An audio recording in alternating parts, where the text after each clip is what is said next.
bom dia! Vamos iniciar nossa segunda, iniciando nossa semana de trabalho, de atividade. Desejo que nossa semana seja ótima, né, para todos, que seja muito interessante, com muito aprendizado. E aí nós vamos começar hoje com uma parte importantíssima da nossa história, que eu particularmente gosto muito de trabalhar, que é a Era Vargas. Na aula passada, na live, nós começamos a trabalhar sobre esse conteúdo, vimos então o processo que culmina então com a ascensão de Vargas no poder. Nós vimos que, vamos relembrar um pouquinho, nós vimos que a política do café com leite era quem dominava as estruturas políticas brasileiras, e aí a partir da organização de Minas e de São Paulo é que o nome então do candidato ou do presidente, porque eles tinham muita força política, seria então escolhido. Porém, havia uma insatisfação com relação ao próximo candidato. Por quê? Porque chegava a vez, então, de Minas articular e enviar um candidato mineiro à presidência, o que não aconteceu. Nós vimos, então, que São Paulo é que dá o nome para o próximo candidato, que era, então, Júlio Prestes. Então, nós vamos observar que a partir da escolha de Júlio Prestes para a candidatura, há então uma organização que já existia entre o Rio Grande do Sul e a Paraíba, que agora se soma a Minas Gerais, que tinha então sido revoltado por conta da ação e da decisão aí dos paulistas. Assim, articulam-se Minas, Rio Grande do Sul e Paraíba. E eles se articulam em prol então da candidatura de Getúlio Vargas com a Aliança Liberal. E assim se desenha a eleição, tá? Vale lembrar que o vice de Getúlio Vargas era João Pessoa, que era paraibano. Lembre-se desse detalhe. Então fica Júlio Prestes e Getúlio Vargas nessa campanha, nessa articulação política. Os dois lados tinham muitas fraudes eleitorais. Na hora das urnas, Getúlio Vargas ele perde, porém há toda uma articulação, principalmente com o movimento dos tenentes, que era o movimento tenentista, que nós vimos também na aula anterior. Eles conseguem então fazer uma articulação e via golpe Getúlio Vargas é alçado aí ao poder. Então inicia o chamado Era Vargas. Por que Era Vargas? Porque ele fica no poder no Brasil desde 1930 até 1945, estabelecendo inclusive 3 períodos, que é o período provisório, o período constitucional e o Estado Novo, que era uma ditadura, tá? Então nós vamos conhecer hoje um pouquinho. Na hora da live também eu falei para vocês com relação à visão que a população tinha com relação a Getúlio Vargas e tem até hoje. De fato, ele estabelece uma ditadura, né? Uma ditadura varguista aí no nosso país. Ele, inclusive, tem ideologicamente uma posição bem próxima aí à questão do fascismo italiano. Claro que não com violência, né? A gente já imagina que tenha se utilizado violência igual foi feito no nazismo. Não. Ele tinha uma aproximação das suas ideias, mas, a grosso modo, fazendo uma análise aí mais simplista, sim, ele foi um bom presidente, principalmente porque ele ajuda a nossa industrialização a acontecer. Ele também não deixa de apoiar o café e, além do mais, eu acho que o feito mais importante dele é, de fato, a legislação trabalhista, que ajuda milhares de pessoas até hoje, criando, então, a CLT, que é a consolidação das leis trabalhistas, na qual ele estabelece o descanso remunerado, férias remuneradas, limite de horas, né, a serem trabalhadas. Então ele fez um monte de coisas bastante importantes. Então vamos entender mais aí hoje sobre o governo de Vargas. Observem que nós vamos trabalhar nesse primeiro vídeo a página 42 e 43 apenas. No segundo vídeo nós vamos então trabalhar a Revolução Constitucionalista ou Revolução de 1932, que foi uma revolta aí ao governo de Vargas, tá? Feita pelos paulistas. Então vamos lá. Na página 42, aqui em cima, tem então um resumo de como foi então a ascensão de Vargas ao poder. E aí eu coloquei aqui o primeiro período que nós vamos trabalhar, governo provisório, 1930 a 1934, e trouxe aqui pra gente a questão da Revolução de 1930, que nós falamos na live, que foi justamente essa revolução que vários grupos sociais exigiam, então, uma democratização, exigiam, então, a ideia de moralizar o nosso país.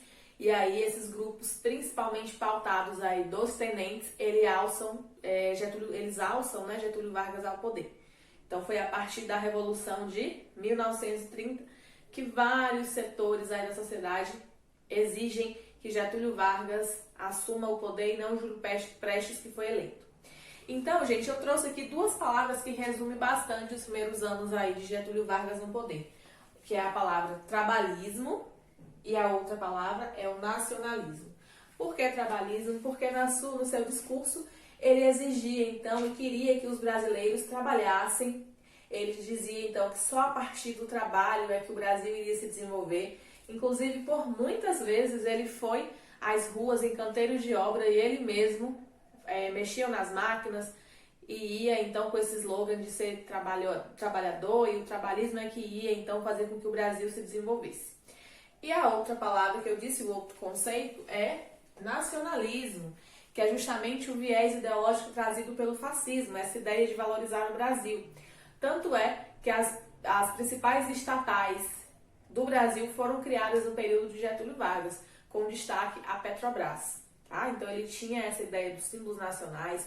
Ele também utilizava bastante de propaganda na rádio e na TV para fazer com que a população então também entendesse o que ele estava fazendo e ficasse cada vez mais a seu favor. Isso são características claras do populismo, tá bom? Que nós vamos ver mais tarde. Getúlio Vargas é que inicia aí no nosso país a ideia do populismo. Depois vem JK também, que era extremamente populista. E aí nós vamos conhecer mais um pouquinho sobre isso, tá bom? Aí, gente, o que fica mais claro também com relação ao governo provisório, na verdade, todo o período, né, a era Vargas inteira, desde 1930 até 1945, é a questão da centralização do seu poder. O poder, gente, no Brasil, ele fica, então, centrado no seu poder, e aí, nas suas mãos, Getúlio Vargas, então, ele começa a articular meios para que ele se perpetuasse no poder. Claro que perpetuar significa ficar para sempre. Ele não consegue isso, mas ele consegue um período aí de 15 anos, o que era algo inédito no nosso país. E aí nós vamos ver que ele instaura um regime constitucional. O que é que significa falar isso? Ele ficava, então, pautando as suas ideias numa nova Constituição. E para isso, era importante, então, articular de modo que ele fosse o centro. As primeiras ações que ele fez e que demonstravam essa centralização, eu até coloquei aqui as principais mudanças no início do governo, nós vamos trabalhar agora. Aqui em cima, antes desse boxzinho, tem algumas informações que visam mostrar pra gente essa centralização. Ele tinha como discurso fazer uma reestruturação econômica no nosso país, tendo em vista que nossa economia, antes de Getúlio Vargas, estava pautada quase que exclusivamente na valorização do café. E aí a gente já viu que isso é muito arriscado, porque caso houvesse alguma crise, alguma dificuldade financeira, o Brasil ficaria estagnado. Então era necessário fazer com que outros setores surgissem, como a industrialização, que de fato fica mais evidente aí justamente no período que Getúlio Vargas assume o poder. Vale lembrar que essa reestruturação econômica que ele dizia falava com relação à industrialização, mas eu repito, ele não fez de imediato a desvalorização do café. Não, pelo contrário. Ele ainda continuou comprando o café excedente, pelo menos no início, para que o Brasil pudesse, então, ter a segurança necessária na sua economia. Outro ponto também é que ele fez o aparelhamento burocrático. O que significa isso? Criou algumas instituições para que houvesse, então, todo esse ordenamento jurídico e administrativo, inclusive criando alguns ministérios, nós vamos ver isso já já. Além do que, ele também incentivava a diversificação agrícola e a geração de novas áreas da economia, que eu acho que eu já falei bastante, né? Já contemplei essa parte. Além do que, tem dois pontos aí que são importantes. Primeiro, que os tenentes, eles fizeram a Revolução de 1930, eles estavam aí fazendo uma revolta armada. Então, o lógico seria que eles tivessem algum tipo de sanção. E Getúlio Vargas, principalmente porque eles tinham apoiado na ideia de estabelecer o golpe que ele fica no poder, ele simplesmente anistia esses tenentes, eles não ficam com nenhum tipo de crime e nem de dívidas, né? Porque houve, então, gastos nesse movimento. Então, ele anistiou aí os tenentes. E, além do que, ele vinha pautando suas ideias na ideia fixa, então, de moralizar o nosso país, tá? Principalmente no que se refere à política. Ele queria acabar com eleições fraudulentas, inclusive ele faz uma coisa bem interessante, que é o voto feminino e o voto secreto, que nós vamos ver já já. Beleza, vamos pro box, eu vou trabalhar pontinho por pontinho para nós entendermos quais foram as principais ações que ele fez.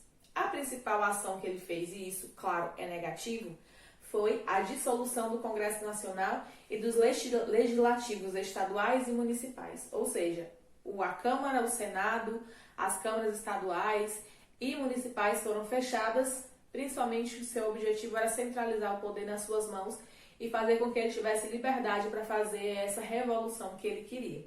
Claro que isso é ruim, porque os deputados e senadores tinham sido eleitos, e é importante, então, ter esse organismo para controle e fiscalização de qualquer governo.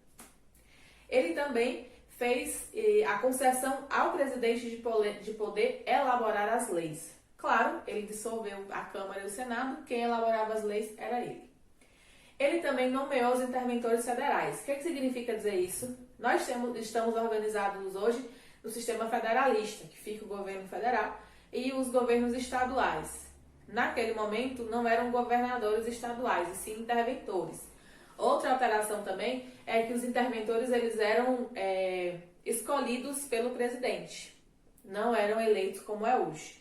Então, ele destituiu todos os interventores e estabeleceu os interventores que ele queria, que fossem da sua confiança. Estabeleceu o fim do federalismo, que é justamente essa organização que tem os entes federados, cada um deles com suas responsabilidades, mas estando sob o domínio aí do governo central, como é hoje. Ele fez com que isso não existisse mais, os interventores ficavam nos estados fazendo apenas o que ele queria. Ele criou também o Ministério da Educação e da Saúde Pública, criou o Ministério do Trabalho, Indústria e Comércio, fez a lei da sindicalização, que agora os sindicatos eles vão para a ilegalidade e há por parte do governo uma fiscalização muito maior sobre as ações sindicais. Ele também criou a lei da nacionalização, na qual 2/3 dos trabalhadores tinham que ser brasileiros. E fez também alguns estímulos à industrialização, tá bom? Então, abaixo fala sobre a política do café com leite, que de fato, quando Getúlio Vargas assume, ela se desmantela, ela não existe mais. E fez também com que uma questão positiva, e até está no finalzinho aqui, eu até grifei, foram então as concessões de direitos trabalhistas, que eu já tinha dito anteriormente, que foi uma questão positiva do governo dele. Aí, mais tarde, nós vamos ver então que com essa centralização toda e principalmente com a indicação dos interventores estaduais, começam a surgir aí alguns movimentos contrários a Vargas. O movimento mais importante contrário a ele, principalmente por conta dessa postura centralizadora de poder, é a Revolução Constitucionalista ou a Revolução de 1932. E aí no próximo vídeo vocês continuam entendendo mais sobre esse conteúdo. Nesse capítulo vocês irão fazer as páginas 43 e 44. E aí no próximo vídeo eu passo mais atividades para vocês. No primeiro vídeo, 43 e 44, tá bom? Tchau, tchau!